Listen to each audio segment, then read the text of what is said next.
अस्सलाम वालेकुम जी। आप देख रहे हैं हालात। मैं हूं नौशेरवान और मेरे साथ मौजूद हैं सीनियर सहाफ़ी सईद चौधरी साहब। सर कैसे मिजाज हैं? अल्हम्दुलिल्लाह फर्स्ट क्लास। सर आज कुछ अहम मामलात हैं, जिस तरह मरीम नवाज़ की दस्का में रैली, आसिफ जरदारी, नवाज शरीफ रब्ता और जस्टिस काजी फाइज़ साहब। जी जी। लेकिन इन सवालों के जवाब लेने से पहले हमारे कुछ सब्सक्राइबर्स के सवाल हैं, 1 दर्जन के करीब। मैं आज उन सब के जवाब आपसे लेना चाहता हूँ। ओके ओके और ओके। उससे पहले जो हमने कल अपने व्यूवर से पूछा था कि वीडियो का दुरानियाँ बढ़ाएं या कम करें, उस पर भी काफ़ी सारे कमेंट्स आए हैं। हाँ, क्या उसका नतीजा निकल रहा है? सर नतीजा ये निकल रहा है, तकरीबन 170 कमेंट हैं। 100 से ज़्यादा लोगों ने तो आप पे छोड़ दिया है कि आपकी मर्जी कम करें या बढ़ाएं, और कोई 20 लोगों ने कहा बढ़ाएं और 16 लोगों ने कहा जी कम करें या 2 हिस्सों में करें वीडियो। 2 हिस्सों में वीडियो करें यार। ये जो है ना हमारा, वो देख लेंगे हम इसको, यानी वो बैन ही जा रहा है ना सर। अगर अगर अगर अगर मुझ पे छोड़ा है ना, हाँ जी, तो मेरा ख्याल है वो मौजू के हिसाब से, अगर मौजू कोई ऐसा इंटरेस्टिंग हुआ जिसमें समझेंगे इनमें इंफॉर्मेशन देने की ज़रूरत है बिल्कुल हमारे दोस्तों को, बिल्कुल, तो उसको लंबा किया जा सकता है। अगर वो समझे कि कोई काम की बात नहीं है तो फिर छोटा कर देंगे उसको, है। लेकिन ये मेरा कोई फैसला, कोई आखिरी फैसला नहीं है, आगे जाके बदलते रहेंगे ये हालात के साथ, हालात के साथ साथ। तो सर अब मैं आपकी इजाज़त से पहले अपने कुछ व्यूवर्स के कमेंट्स के जवाब आपसे ले लूं और उसके बाद फिर नहीं, पहले ये ना कर लें, पहले वो मरियम वाले जो आपके पास हैं वो कर लें, उसको हम इकट्ठा ही सबके साथ चले ऐसे कर लेते हैं। बिल्कुल ऐसे कर लेते हैं। तो सर आज दस्का में मरियम नवाज ने वो पीडीएम की रैली थी, वहाँ पे खिताब किया। बड़ा तुंदो तेज लहजा था उनका।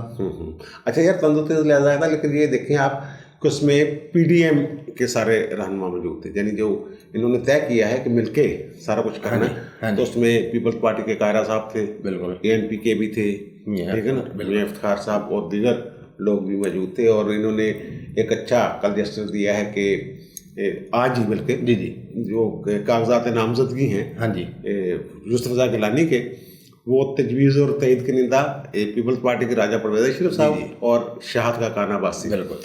तो उसमें जो लहजे की बात कर रहे हैं, तंदो तेज़ लहजा, वाकई लहजा तंदो तेज़ था।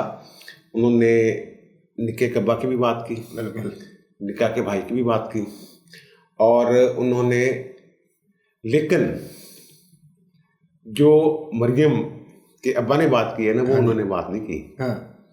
ये जो है ना, ये एक लाइन जो ड्रा कर ली थी उन्होंने, वो क्रॉस नहीं की।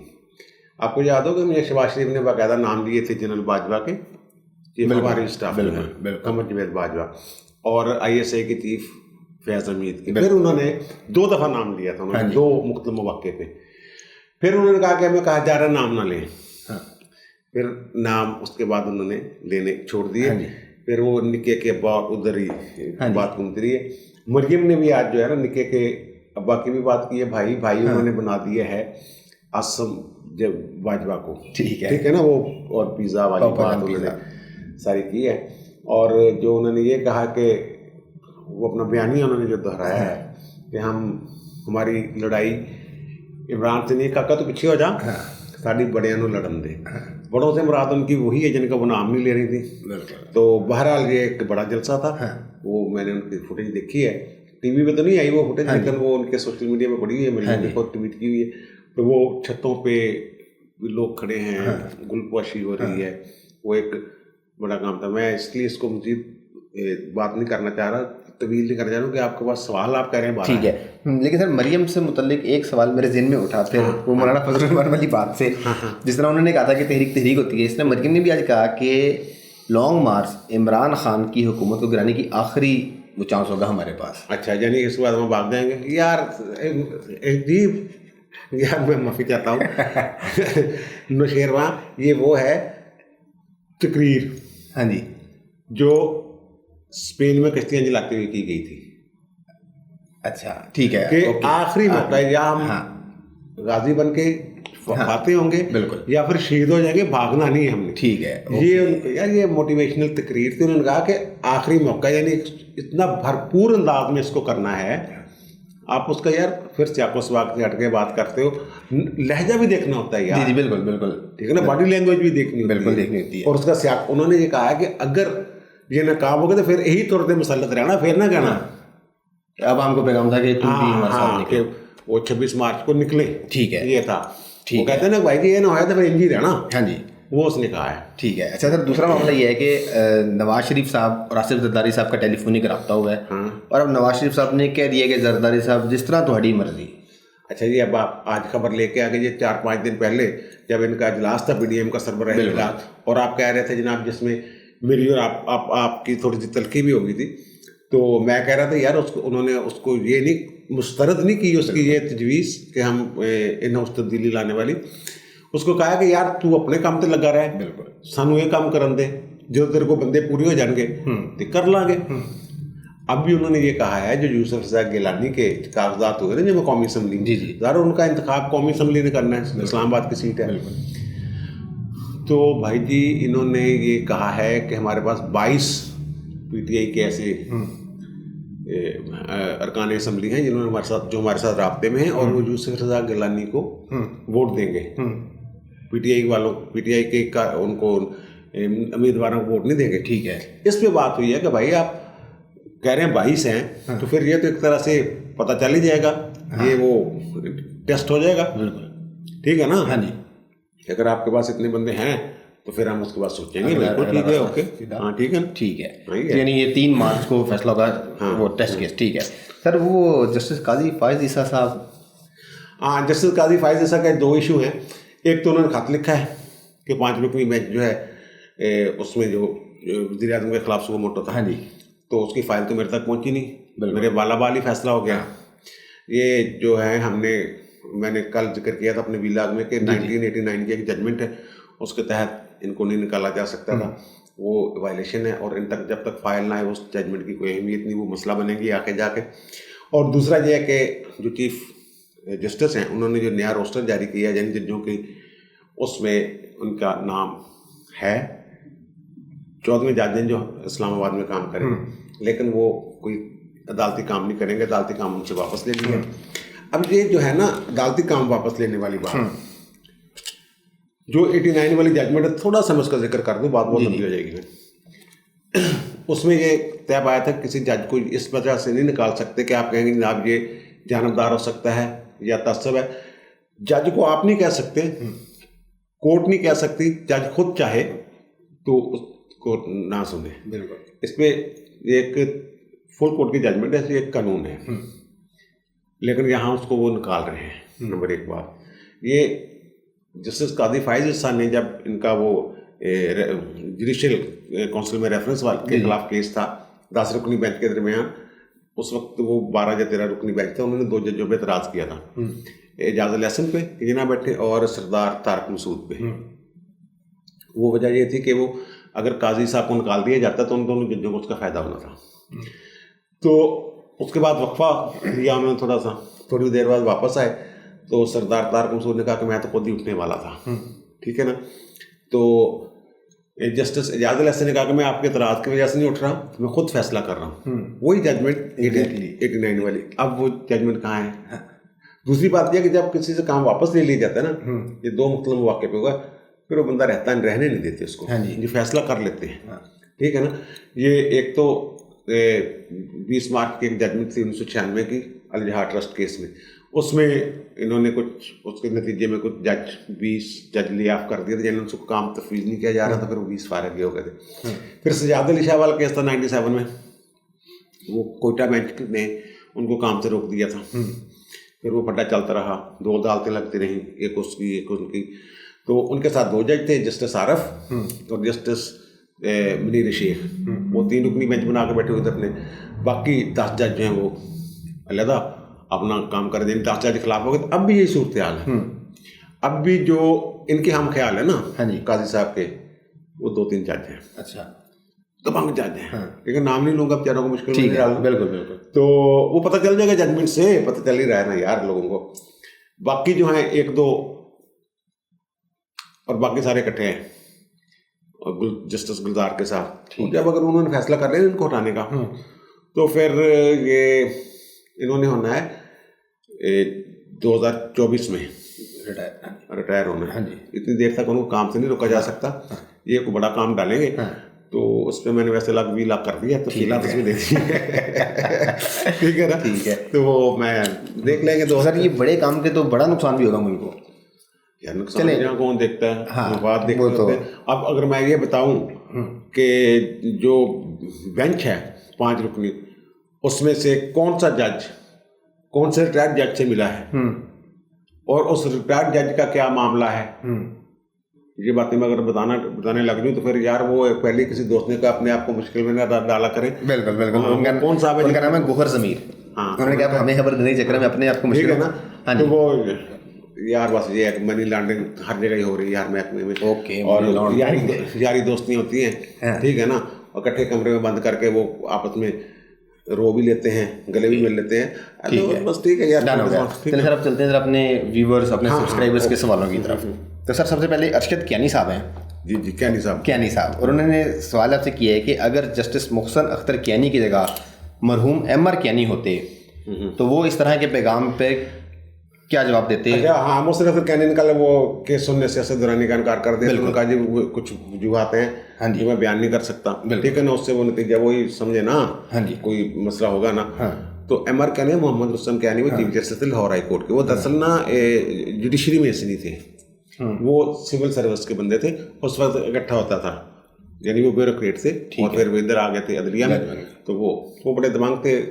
उसके अयूब खां के दौर में अयूब खां के साथ उनका पड़े रहता था, ठीक है ना। अयूब खां के मुंह पे उन्होंने वो तकरीर शिकरीर कर दी थी, वो उनको बता दिया था। अमर बड़ा वो गोल मोल भी कर देते थे बात। वो ना एक वाकया में सुनाता हूँ कि वो कितने दिमाग थे। जी। जस्टिस शबीर थे, वहाँ एक कर्नल यूसुफ केस था। यहाँ वो कोई कर्नल था, वो कोई किसी ना बंदे की बीवी को भगा के ले गया था। फिर वो पता चला कि वो उस वक्त मगरबी पाकिस्तान के थे martial administrator Bakhtiyar Rana general, उनके घर वो ठहरे हैं। तो वो केस आ गया उनके पास। उन्होंने जस्टिस शबीर ने जनरल बख्तियार राणा को तलब कर लिया।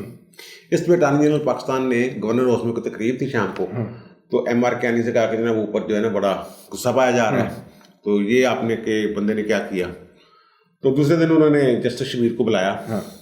तो उन्होंने कहा कि यार ये आपने बुलाया? उन्होंने कहा बिल्कुल बुलाया। उन्होंने कहा अगर वो ना आए तो ऊपर तो बड़ा गुस्सा है। उनका फिर मैं रिजाइन कर देंगा। जस्टिस शबीर ने कहा मैं रिजाइन कर दूंगा। तो MR कियानी ने कहा कि पक्का है इस गलते? उनका पक्का। उन्होंने मीटिंग कॉल कर ली सीनियर्स की। थोड़े से जज थे उस वक्त, वो आप तो 60 है असामी उस वक्त तादाद कम थी। तो उन्होंने सीनियर से पूछा, उनका ये शबीर ये कह रहा है। हालांकि शबीर के मुखालफ जो बाकायदा मुखालफत करने वाले जज थे जिन्होंने ऑब्जर्वेशन दी हुई थी, उनके अजीज थे, रिश्तेदार ही थे, जस्टिस अजीज वगैरह। तो उन्होंने भी कहा कि जनाब ठीक है, अगर अदालत का हुक्म नहीं मानेगा तो कियानी साहब ने फ़ोन किया ऊपर। अच्छा। उन्होंने कहा जी सदर से बात करवाएं। उन्होंने कहा जनाब कल 9 अदालत का टाइम शुरू होता है 9 बजे, और कल या परसों जो भी डेट थी फलां तारीख को बख्तियार राणा को बुलाया हुआ है। ये 9 जजों के इस्तीफे, 9 जज थे मेरे ख्याल, जब 12 थे जितने भी थे, उन्होंने कहा 9 या 12 जजेस के इस्तीफे मेरी टेबल में पड़े हुए हैं। कल अगर वो पेश ना हुआ जनरल, तो ये सारे इस्तीफे मैं ऐवान सदर भिजवा रहा हूँ और उसमें मेरा इस्तीफा भी शामिल है। 12 ये पड़े हैं, 13वां मेरा कल तक पहुँच जाएंगे। तो फिर ये कहते हैं कि अयूब खान ने जनरल बख्तियार राणा से कहा 9 बजे भाई उन्होंने क्या अदालत लग दी है। तो 9 बजे का मतलब होता 8:55 और 8:55 पे वो अदालत में थे और उन्होंने बाकायदा वर्दी में थे, सल्यूट किया अदालत को। और डान अखबार ने वो सुर्खी लिखाई थी उस पर कि judiciary salutes, army salutes judiciary, ठीक है ना। इस तरह के लोग थे यार, वो दिमाग थे। मार्शल के दौरान भी डटे हुए थे वो लोग, ठीक है ना। कियानी साहब की बात होगी अब। और ठीक है सर, अभी आपने अटॉर्नी जनरल का जिक्र किया, तो कल भी अटॉर्नी जनरल खबरों में थे। तो हमारे एक सब्सक्राइबर हैं स्टेट खान साहब, उन्होंने पूछा जी अटॉर्नी जनरल क्या होता है, इसकी जिम्मेदारियाँ क्या होती हैं और इसकी तैनाती कैसे होती है? अच्छा, ये यार ये किताबी सा सवाल है। अटॉर्नी जनरल ने कल जो किया ना काम, वो मिसकंडक्ट के जुमरा में आता है। उन्होंने जो काजी साहब से जो उनकी हुई है नोक जो कि जनाब आप ही बोली जा रहे हैं, मेरी तो गाली नहीं सुनता, ये पंजाबी में एक तरह से उसका मफहूम बनता है। ये आइन का आर्टिकल है 100 उसके तहत अटॉर्नी जनरल का तयन होता है। अटॉर्नी जनरल की जो है ना अहलियत की शराइत वो वही है जो सुप्रीम कोर्ट के जज की हैं। यानी जो जज बनने का अहल होता है सुप्रीम कोर्ट का, वही अटॉर्नी जनरल पाकिस्तान लग सकता है। लेकिन उसमें रिटायरमेंट की उम्र के हवाले से कुछ जजमेंट्स आ गई हैं कि सुप्रीम कोर्ट के जज की उम्र तो 65 साल है, लेकिन इसमें वो 65 साल से ज़्यादा उम्र का बंदा भी लग सकता है, क्योंकि ये नाहली में आते हैं, इस तरह कोई भी जजमेंट है। अब वो उसका तकर्रर करते हैं सदर करते हैं on the advice of prime minister, okay. और फिर उसके बाद उन्होंने वो काम करना होता है जो एक तो कानून के मुताबिक मशवरे देने होते हैं, और दूसरा काम जो उन्हें तफवीज़ किया जाता है हुकूमत की तरफ से कि ये काम करने हैं कानून के मामले में, ठीक है ना।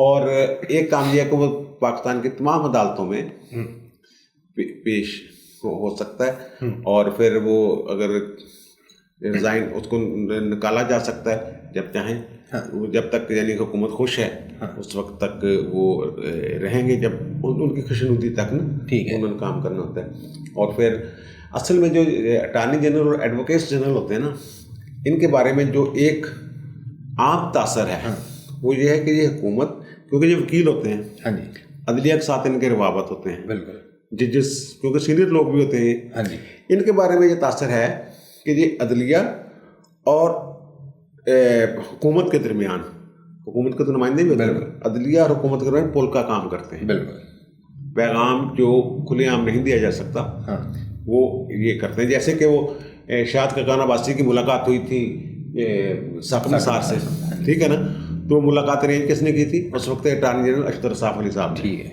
ठीक है, उन्होंने अरेंज की थी। और फिर वो अंदर बड़ी तल्ख बातें हुई थी, उन्होंने कहा काम क्यों नहीं करने देता खाकान अब्बासी ने इसको कहा साकम निसार को कि हम काम करन क्यों नहीं देंगे, तुसी भाईजान काम करन दियो, जिदा तुसी करते हो, कोई अफसर जेड़ा काम करेगा इस तरह की बातें होती। हाँ जी, ठीक है सर। हमारे अक्सर जो व्यूअर और सब्सक्राइबर हैं वो तो हक में कमेंट करते हैं। एक है आशा जहां देव जो अक्सर इमरान खान के हक में कमेंट करते हैं। अच्छा, क्या फरमा दिया उन्होंने? तो उन्होंने कहा जी इमरान खान 1992 के वर्ल्ड कप का हीरो है, उसने मुल्क को सही सिमत में डाल दिया है। और जो हमने सवाल किया हुआ था कि वीडियो का ड्यूरेशन बढ़ाएं या कम करें, उन्होंने कहा तुम पटवारी हो, बढ़ाने कम करने का छोड़ो, वीडियो छोड़ दो, ना करो। ये यूथिया हैं हमारी बहन जो है। अच्छा, ये जो है ना मेरे पास सवाल अच्छा है, अब मैं समझ तंजी है, लेकिन जो उन्होंने नीचे लिखा है ना कि हमारे बारे में आपका, उससे मुझे लगा ये तो सीरियस है। मैं सोच यार तर्ज किया है कि वो कहते हैं ना कि वो हैंडसम 92 का वर्ल्ड कप, ठीक है ना, पेट्रोल पंपों पे वो कहते हैं कि जनाब वो बैनर लगे कि ठीक है ना कि आप ये 92 का वर्ल्ड कप देखें, पेट्रोल महंगे होने पर एहतजाज न करें वगैरह वगैरह। ये ना इमरान खान साहब जो हैं इनसे पूछे कि 1987 के वर्ल्ड कप में क्या हुआ था? हारे थे ना। अच्छा, हाँ जी, बिल्कुल हारे थे। और एक मिनट यार, एक मिनट बेटा, एक मिनट। उसके बाद इन्होंने रिजाइन कर दिया था, ज़िया का दौर था। अब इनको ज़िया इनका फैन था, बिल्कुल। अब इनको कोई लिफ्ट नहीं करवा रहा था, रिजाइन कर दिया ना, एकदम खामोशी से छा गई। फिर जनाब political science department government college Lahore, जो अब Lahore government college Lahore university है, वहाँ जनाब एक इमरान खान वापस आओ सोसाइटी बनी, और उसमें आबद बाक्सर, एक नईम चौधरी होते थे फैसलाबाद के, एक मोहम्मद अली होते थे लाहौर के, इस तरह को 5-7 लड़के थे। फिर जूनियर्स को उन्होंने साथ मिला लिया।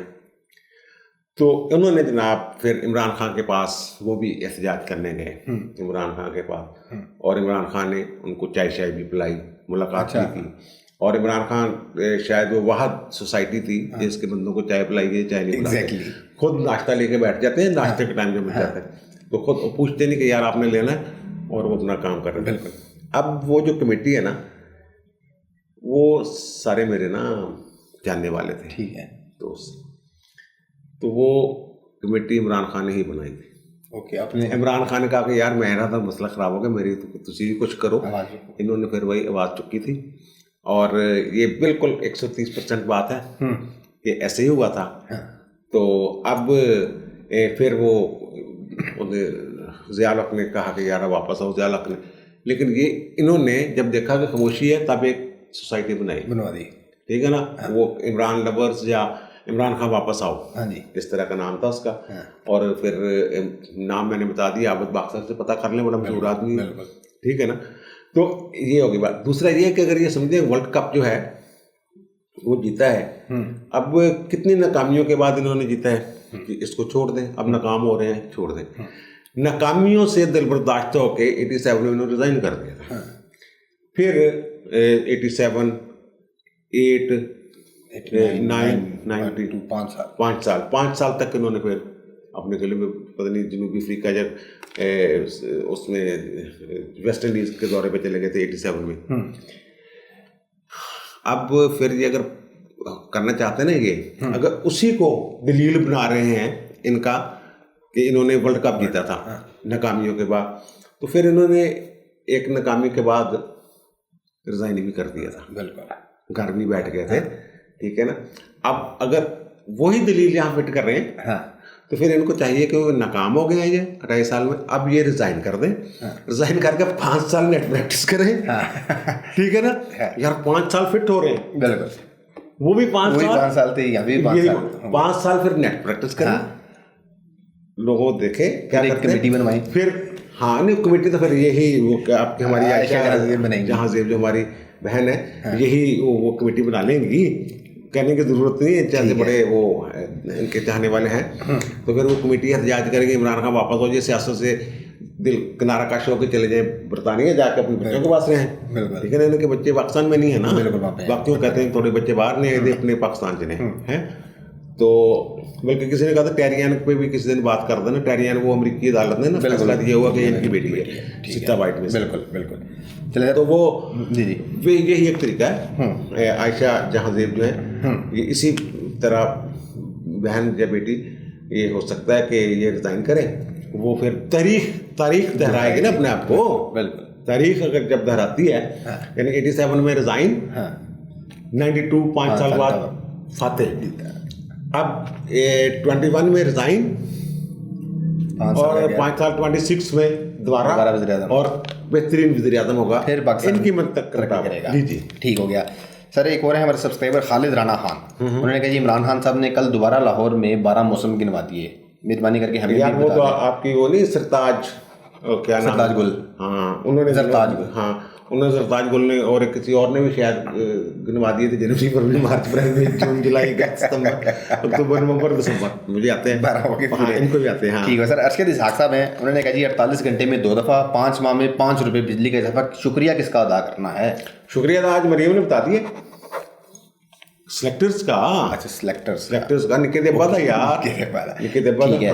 एक जावेद राशिद साहब हैं, उन्होंने कहा जी अगर फैसल वाडा ने कौमी असम्बली से इस्तीफा दे दिया तो क्या इलेक्शन कमीशन उनके खिलाफ फैसला देगा या दरख्वास्त निपटा देगा? ये कल भी हमने बात की थी उन पर कि वो ना डी सीट होंगे, वो नहल नहीं हो सकते, वो जब जाएगा ना मामला 2 सूरतें हो सकते हैं, एक तो वो क्या मेरिट पे करेंगे फैसला, मेरिट पे करेंगे, वो भी उसका नतीजा यही निकलेगा उन्होंने डी सीट कर देंगे, उस वक्त भी आप नहल थे, आपके पास दूरी शहरियत थी, इसलिए। दूसरी सूरत ये होती है कि अदालत जो जान छुड़ाने के लिए जजमेंट लिखने से बचने के लिए जजेस जो है, जब ये जजमेंट देंगे जो मैं कह रहा हूँ, तो उसकी रीजनिंग देनी पड़ेगी उनको, तफसीली जजमेंट देनी पड़ेगी।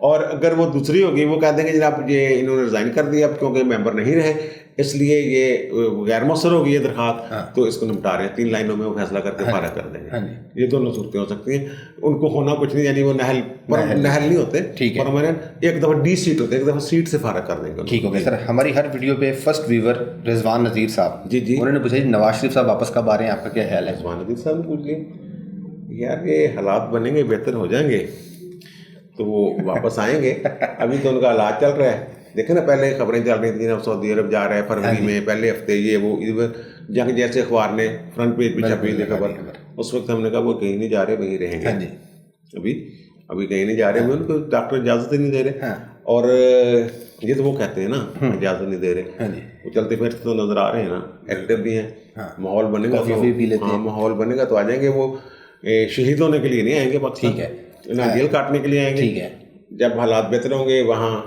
यानी डॉक्टर कहे ना कहे जब माहौल बनेगा तब आएंगे। सीधी बात है यार। ठीक है सर। फिरोज साहब हैं, उन्होंने पूछा सुप्रीम कोर्ट जो महंगाई है जिस तरह इसमें इजाफा हो रहा है, उस पर भी कोई नोटिस वगैरह ले सकती है कि नहीं लेगी? नहीं, क्यों नहीं ले रही? ले तो सकती है, लेकिन ये है कि वो फिर जब जुडिशियल एक्टिविज्म बहुत ज़्यादा हो जाता है, हाँ जी, तो फिर हालात गड़बड़ हो जाते हैं, और इनको तो मौका नहीं, अभी वो नहीं हो रहा, फुर्सत काजी से नहीं मिल रही, हाँ ठीक है ना, हाँ। इन्होंने यार सब एक पेज पे हैं जो है ना, वो पेज कभी मुड़ जाता है इधर उधर, जब पीडीएम की तहरीक होगी ना जोरों पे, हाँ जी, और पता चलेगा कि ये इन्होंने अब अचीव कर लेनी अपनी मंजिल, गोल अचीव कर लेना, तब देखना कैसे पलटे खाते हैं लोग, ठीक है ना। इस वक्त तो वो समझ रहे हैं कि शायद ये ठंडे होकर बैठ गए हैं, ठीक है ना, एक मैं बात बताऊं, जब तूफान आता है ना, हाँ जी, 2 तरह के तूफान आते हैं। एक तो होता है सैलाब आ गया, हाँ जो आफत आती है, हाँ जी, सैलाब आ गया। एक होता है हवाओं के साथ तूफानी हवाएं। जो तूफानी हवाएं होती हैं वो हवा नजर आती है नहीं आती, पानी नजर आता है, ठीक है ना। लेकिन अगर पानी का सैलाब आ गया, हम टीवी पे दिखाते हैं सारे, वो लहरें दूर तक पानी ही पानी। बिल्कुल। लेकिन हवाओं का जो होता है तूफान, वो नजर नहीं आता, लेकिन तबाही, शोर भी होता है, वो उसको कंट्रोल भी नहीं किया जा सकता, ठीक है ना। शोर जो होता है वो चलो हो गया, बाद में मिट्टी चिट्टी गिर गई, उसका हो गया। ये जो तूफान है ना इस वक्त, ये हवाओं वाला तूफान है, जो पीडीएम की बात मैं कर रहा हूँ। हाँ जी, ये हवाओं वाला तूफान है। हवा नजर नहीं आती बाहर, लेकिन वो महसूस हो रही होती है कि क्या होने वाला है, और हवा के आगे बंद नहीं बांधा जा सकता। ये वो इसके आगे बंद नहीं बांधा जा सकेगा। जो पानी वाला सैलाब होता है ना, जो इमरान खान का था, उसके आगे बंद बांधा जा सकता है, उसको रोका जा सकता है। बंद बांध के हम रोक नहीं लेते, मतलब गाँव में जा नहीं लेते, ये इतनी सी बात है सारी, इसको समझने की जरूरत है बस। ठीक हो गया सर, काफ़ी हो गया आज तक के लिए। अल्हम्दुलिल्लाह। ठीक है जी, आपने तमाम मामला पे सुन ली। चौधरी साहब की राय, आपकी क्या राय है कमेंट्स में ज़रूर बताइएगा। आपसे मुलाकात होगी अगली वीडियो में, तब तक के लिए अल्लाह हाफ़िज़।